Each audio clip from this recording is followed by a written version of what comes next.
the best academy. Hi friends, welcome to Harish academy. ఈరోజు October 7th 2023కి సంబంధించి వార్తలు నిలిచిన జాతీయ, అంతర్జాతీయ, రాష్ట్రీయ అంశాల గురించి, వార్తలు నిలిచిన వ్యక్తులు, అవార్డులు, పుస్తకాలు, మరి క్రీడా సంబంధిత సమాచారం, ఒక్కొక్క అంశాన్ని వివరంగా తెలుసుకుందాం. సో ఫ్రెండ్స్, ఇప్పుడు మనం డిస్కస్ చేయబోయే టాపిక్ సంబంధించి అభ్యర్థులకు ఎలాంటి సందేహాలు, ఏ డౌట్స్ ఉన్నా కూడా ఈ వీడియో కింద కామెంట్ బాక్స్లో కామెంట్ రూపంలో మీ యొక్క డౌట్ని పోస్ట్ చేయండి. ఖచ్చితంగా మీ యొక్క కామెంట్కి రిప్లై ఇచ్చే ప్రయత్నం చేస్తాను. యాక్చువల్లీ బోర్డు అందుబాటులో లేని కారణంగా ఈరోజు మన కరెంట్ అఫైర్స్ క్లాస్ని ఈ విధంగా మీ ముందుకు తీసుకురావడం జరిగింది. మీకు విదిన్ 2 డేస్లో మళ్ళీ బోర్డు పైన క్లాసెస్ అనేవి చెప్పడం జరుగుతుంది. So please support and cooperate. పోటీ పరీక్షలకు ప్రిపేర్ అవుతున్న ప్రతి ఒక్క అభ్యర్థి రానున్న పోటీ పరీక్షలను దృష్టిలో ఉంచుకొని ఏ పోటీ పరీక్ష కానివ్వండి, ఏ స్థాయి పోటీ పరీక్ష కానివ్వండి, కరెంట్ అఫైర్స్కే ఫస్ట్ ప్రిఫరెన్స్ ఇవ్వండి, మొదటి ప్రాధాన్యత ఇవ్వండి. మీకు కరెంట్ అఫైర్స్కి ఇంపార్టెన్స్ ఇస్తూ మీ ప్రిపరేషన్ కొనసాగిస్తే జనరల్ స్టడీస్లో ఎక్కువ మొత్తంలో మార్క్స్ వచ్చే అవకాశం ఉంటాయి. ఈ వాస్తవాన్ని గ్రహించండి. సో రెగ్యులర్గా మీ దినచర్యలో భాగంగా కరెంట్ అఫైర్స్కి ఇంపార్టెన్స్ ఇవ్వండి. ఓకేనా? ఈరోజు అక్టోబర్ 7th 2023కి సంబంధించి వార్తలు నిలిచిన మొదటి అంశం. సో మనం గత 4 రోజులుగా ప్రతిరోజు కూడా నోబెల్ పురస్కార గ్రహీతల గురించి డిస్కస్ చేస్తున్నాం. మీకు అక్టోబర్ 2nd క్లాస్లో నోబెల్ పురస్కారాలు ప్రత్యేకతలు ఏంటో చెప్పాను. అంటే నోబెల్ పురస్కారాలని ఒక రంగంలో గరిష్టంగా ఎంతమంది వ్యక్తులకు ఇవ్వచ్చు, అండ్ ఏ రంగంలో వ్యక్తులతో పాటు సంస్థలకి కూడా ప్రదానం చేయొచ్చు, ఇలాంటి ఫ్యాక్ట్స్ని మనం ఫస్ట్ క్లాస్లో చూసాము. అండ్ నోబెల్ పురస్కారాలను ఎన్ని రంగాల్లో ఇస్తారన్నాను? 1901 నుండి ప్రారంభమైన ప్రపంచ ప్రతిష్టాత్మక నోబెల్ పురస్కారాలు మొదట్లో 5 రంగాల్లో ఇచ్చేవారు. తర్వాత 1968 ఇయర్లో మరొక రంగాన్ని జోడించడం జరిగింది. Another field was added in the year 1968. ప్రస్తుతం 6 రంగాలు. మొదటి రోజున వైద్య రంగంలో నోబెల్ పురస్కార గ్రహీతల ప్రకటన చూసాము. ఈ వరుస క్రమం గుర్తుంచుకోండి. రెండవ రోజున భౌతిక శాస్త్రంలో నోబెల్ పురస్కార గ్రహీతలను చూసాము. మూడవ రోజున రసాయన శాస్త్రంలో నోబెల్ పురస్కార గ్రహీతలను చూసాము. నాలుగవ రోజున అంటే నిన్నటి రోజున సాహిత్య రంగంలో నోబెల్ పురస్కార గ్రహీతలు చూసాము. అండ్ 5th 5వ రోజున నోబెల్ పీస్ ప్రైజ్, నోబెల్ శాంతి పురస్కారము వార్తల్లోకి వచ్చింది. నిన్నటి రోజున మనం చూడడం జరిగింది. మరి ఈ సంవత్సరానికి 2023 ఇయర్ గాను నోబెల్ శాంతి పురస్కార గ్రహీతగా ఇరాన్ దేశానికి చెందిన ఒక పర్సన్, ఒక మహిళ. తను హక్కుల ఉద్యమకారిణి అని చెప్పచ్చు. సుదీర్ఘకాలం జైలు జీవితాన్ని కూడా అనుభవించిన ఒక వీరనారి అని చెప్పొచ్చు. సో తన పేరే నర్గెస్ మొహమ్మది. నర్గెస్ మొహమ్మది. ఏ దేశం? ఇరాన్. ఇరాన్ దేశానికి చెందిన ఆ మహిళకి నోబెల్ శాంతి పురస్కారం ఈ సంవత్సరానికి గాను దక్కడం జరిగింది. మరి నోబెల్ శాంతి పురస్కారాన్ని ఎవరు ప్రకటిస్తారంటే నార్వేజియన్ నోబెల్ కమిటీ లేదా నార్వేజియన్ పార్లమెంట్ అని గుర్తుంచుకోండి. పురస్కార గ్రహీతలకు ప్రధానోత్సవం స్టాక్హోమ్లో జరుగుతుంది అన్ని రంగాల్లో. కానీ నోబెల్ శాంతి పురస్కార గ్రహీతకి మాత్రం పురస్కార ప్రదానం అనేది ఓస్లో, నార్వేలో జరుగుతుంది. అండ్ మిగిలిపోయిన ఒకే ఒక ఫీల్డ్ మనం మండే రోజున చూడడం జరుగుతుంది. ఆ ఫీల్డే నోబెల్ ఇన్ ఎకనామిక్స్. గుర్తుంచుకోండి. ఓకేనా? సో నోబెల్కి సంబంధించి ప్రత్యేకతలపైన కూడా క్వశ్చన్ అడగవచ్చు. ఏదైనా ఎగ్జామినేషన్లో అలర్ట్గా ఉండండి. మీకు అన్నీ అయిపోయాక నోబెల్ పురస్కారాలకు సంబంధించి ప్రత్యేక వీడియోని మీ ముందుకు తీసుకొస్తాను. And United nations conference on trade and development, UNCTAD అంటాం. United nations conference on trade and development ఐక్యరాజ్య సమితికి అనుబంధంగా పనిచేస్తున్న అర్థశాస్త్రానికి సంబంధించిన ఒక సంస్థ. వారు భారతదేశం యొక్క వృద్ధిని ఎంతగా అంచనా వేస్తున్నారు 2023 సంవత్సరానికి గాను అంటే 6.6%. గుర్తుంచుకోండి. జీడిపి గ్రోత్ రేట్, భారతదేశం యొక్క వృద్ధిని ఏ సంస్థ ఎంతగా అంచనా వేస్తుందని ఈ పాయింట్ పైన ఎగ్జామినేషన్ పాయింట్ ఆఫ్ వ్యూలో క్వశ్చన్స్ అడిగే అవకాశాలు ఉంటాయి. మనకు రీసెంట్గా ఈ పాయింట్స్ అన్నీ కూడా కవర్ చేశాను.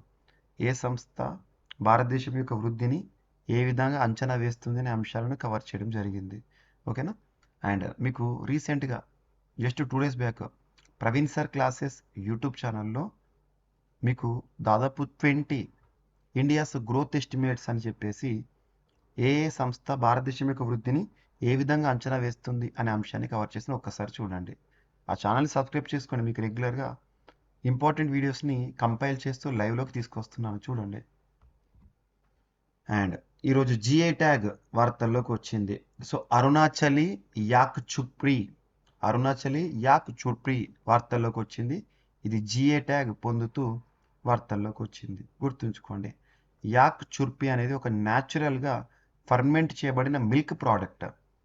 దేని నుండి, ఏ మిల్క్ నుండి అంటే అరుణాచలి యాక్ మిల్క్ నుండి తయారు చేయబడిన ఒక మిల్క్ ప్రోడక్ట్కి, చుప్రి మిల్క్ ప్రోడక్ట్కి జిఐ ట్యాగ్ అనేది రావడం జరిగింది. So Indian council of agricultural research వారు దీనికి జిఐ ట్యాగ్ కోసం అప్లై చేయడం జరిగింది.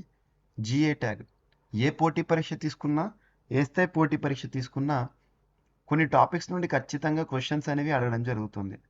అలాంటి టాపిక్స్ని కనుక పరిశీలిస్తే GI tags, IITs, UNESCO, volcanoes, వార్తలు నిలిచిన ప్రాంతాలు, విన్యాసాలు, సూచీలు, రక్షణ రంగం, ప్రత్యేక అంశాలు ఇలాంటివి ఉంటాయి. అవన్నీ కూడా మీకు నేను CA 360 కోర్సులో తీసుకొస్తున్నాను ఎవ్రీ వీక్ సెగ్రిగేట్ చేస్తూ. సో ఇక్కడ అరుణాచలి యాక్ చుర్పి అనేది జిఐ ట్యాగ్ పొందుతూ వార్తలకు వచ్చింది. జిఐ ట్యాగ్కి సంబంధించి అసలు ప్రత్యేకత ఏంటి? ఒక ప్రోడక్ట్ ఆధారంగా ఒక ప్రాంతానికి, ఒక ప్రాంతం ఆధారంగా ఒక ప్రోడక్ట్కి సిగ్నిఫికెన్స్ అనేది వస్తే ట్యాగ్ అనేది ఇస్తారు. జాగ్రఫికల్ ఇండికేషన్స్ రిజిస్ట్రీ వారు, చెన్నై కేంద్రంగా పనిచేస్తున్న సంస్థ, తమిళనాడు వారు GI of goods registration and protection act 1999 ఆధారంగా గుర్తింపును ఇవ్వడం జరుగుతుంది. గుర్తుంచుకోండి, ఓకేనా.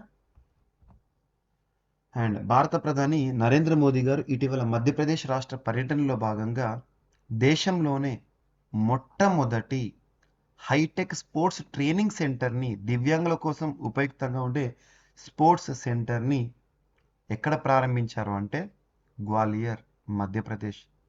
భారత ప్రధాని నరేంద్ర మోదీ గారు దేశంలోని మొట్టమొదటి హైటెక్ స్పోర్ట్స్ ట్రైనింగ్ సెంటర్, దివ్యాంగుల కోసం ఉద్దేశించిన ట్రైనింగ్ సెంటర్ని లాంచ్ చేయడం జరిగింది. దివ్యాంగులకు సంబంధించి అనగానే మనకు రాజ్యాంగంలో ఆర్టికల్ 41 గుర్తుకు రావాలి, దివ్యాంగుల సంక్షేమం. నెక్స్ట్ వచ్చేసేసి దివ్యాంగులకు సంబంధించి ప్రత్యేక చట్టాలని భారతదేశంలో వాళ్ళ హక్కుల సంరక్షణకు సంబంధించి persons with disability, equal opportunities, protection of rights, full participation act 1995, దివ్యాంగులు, సమాన అవకాశాలు, హక్కుల పరిరక్షణ, సంపూర్ణ భాగస్వామ్య చట్టం 1995. దీని స్థానంలో నూతన చట్టం, దివ్యాంగుల సంక్షేమ చట్టం ఏదైతే ఉంటుందో 2016 సంవత్సరంలో రావడం జరిగింది. గుర్తుంచుకోండి, వారి కోసం ఉద్దేశించబడిన ఒక హైటెక్ స్పోర్ట్స్ ట్రైనింగ్ సెంటర్ అనేది వార్తల్లోకి వచ్చింది. గ్వాలియర్, మధ్యప్రదేశ్, దేశంలో మొట్టమొదటి సూపర్లేటివ్. అండ్ టెలికాం ఫైబర్లో 380 కిలోమీటర్ల దాకా సురక్షిత క్వాంటమ్ కమ్యూనికేషన్ అనే అంశం వార్తల్లోకి వచ్చింది. ఎవరు ఈ పరిశోధన చేశారంటే ఐఐటీస్. సో ఇటీవల తరచూ ఐఐటీలు వార్తల్లోకి వస్తున్నాయి. ఐఐటీలకి ఇంపార్టెన్స్ ఇవ్వండి. టెలికాం ఫైబర్లో 380 కిలోమీటర్ల దాకా సురక్షిత క్వాంటమ్ కమ్యూనికేషన్ని ఏర్పాటు చేసిన ఐఐటి ఏది అంటే ఐఐటి ఢిల్లీ. గుర్తుంచుకోండి, సైబర్ సెక్యూరిటీ రంగంలో విప్లవాత్మక మార్పులకు నాంది పలికే దిశగా ఐఐటి ఢిల్లీ పరిశోధకులు కీలక ముందడుగు వేశారు. ప్రామాణిక టెలికాం ఫైబర్లో 380 కిలోమీటర్ల వరకు సురక్షిత క్వాంటమ్ కమ్యూనికేషన్ను వారు సాధించగలిగారు.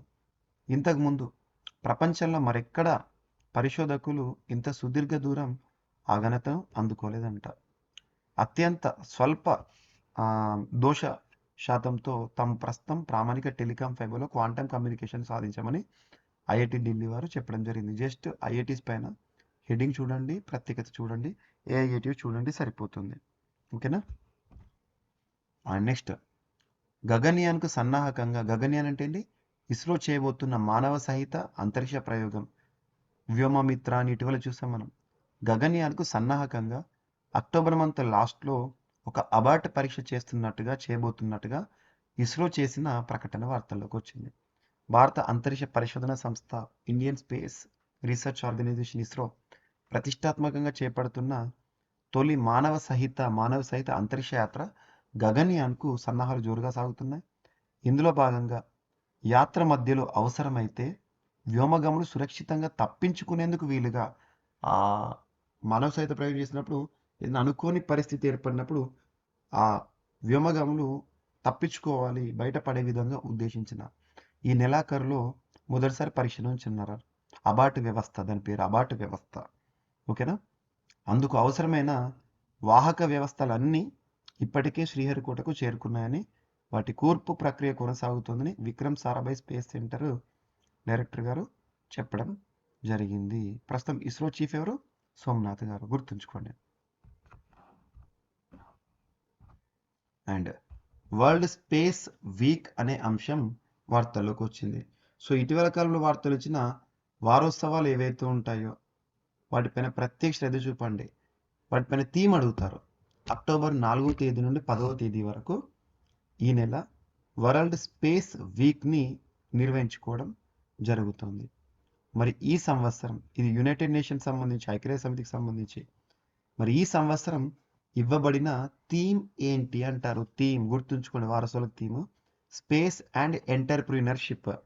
స్పేస్ అండ్ ఎంటర్ప్రీనర్షిప్ ఇక్కడ ఉంది చూడండి. స్పేస్ అండ్ ఎంటర్ప్రీనర్షిప్ అనే ఇతివృత్తంతో ఈ సంవత్సరం వరల్డ్ స్పేస్ వీక్ని యుఎన్ వారు ఎప్పటి నుండి అక్టోబర్ 4 నుండి 10 వరకు నిర్వహిస్తున్నారు.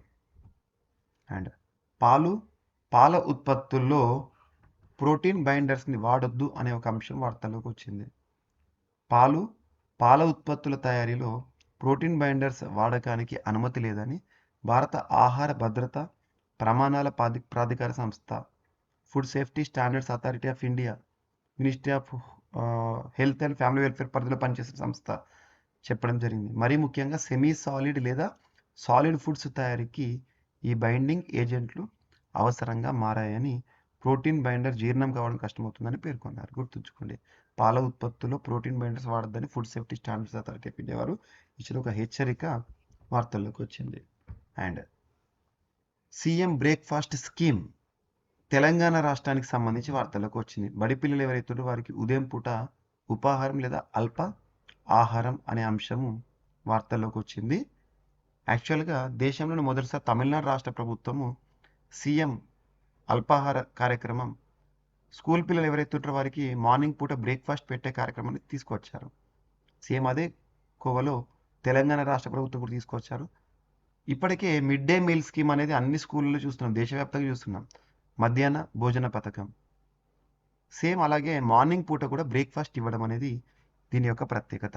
మరి ఇలా బ్రేక్ఫాస్ట్ ఇస్తే జరిగే లాభం ఏంటంటే పౌష్టికాహార లోపాన్ని నిర్మూలించడం. పిల్లలు ఎవరైతే ఉంటారో 1 నుండి 10వ తరగతి చదువుతున్న అన్ని ప్రభుత్వ పాఠశాలల్లో తెలంగాణలో దాదాపు 20 లక్షల మంది పిల్లలకు ఉదయం పూట అల్పాహారం పెడుతున్నారు. దీనివల్ల జరిగే లబ్ధి ఏంటంటే పౌష్టికాహార లోపాన్ని నిర్మూలిస్తారు. న్యూట్రిషనల్ కానీ వాల్యూస్ పెంచుతారు, మనకి న్యూట్రిషన్ పెంచుతారు. బడి పిల్లల హాజరును మెరుగుపరచడం. సో పిల్లలు ఏమనుకుంటారు, మార్నింగ్ పూట స్కూల్కి వెళ్తే టిఫిన్ దొరుకుతుంది అని స్కూల్కి కూడా ఎన్రోల్మెంట్ పెరగవచ్చు. అండ్ డ్రాప్అవుట్స్ని తగ్గించడం, అంటే స్కూల్కి దూరం అయ్యే వాళ్ళు ఎవరైతే వారందరినీ కూడా తగ్గించడం ఉద్దేశం. పిల్లల సామర్థ్యాన్ని మెరుగుపరచడం, ఇవన్నీ కూడా గుర్తుంచుకోండి. అండ్ టీఎస్ఆర్టీసీ చైర్మన్గా ముత్తిరెడ్డి యాదగిరి రెడ్డి ఇటీవల తెలంగాణ రాష్ట్రానికి సంబంధించి కొన్ని కార్పొరేషన్లకు చైర్మన్లను రాష్ట్ర ప్రభుత్వం నియమించింది. జస్ట్ పేర్లు గుర్తుంచుకోండి.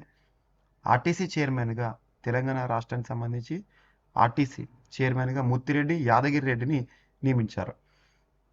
అంతకుముందు బాజిరెడ్డి గారు ఉండే నిజామాబాద్ సంబంధించిన వ్యక్తి.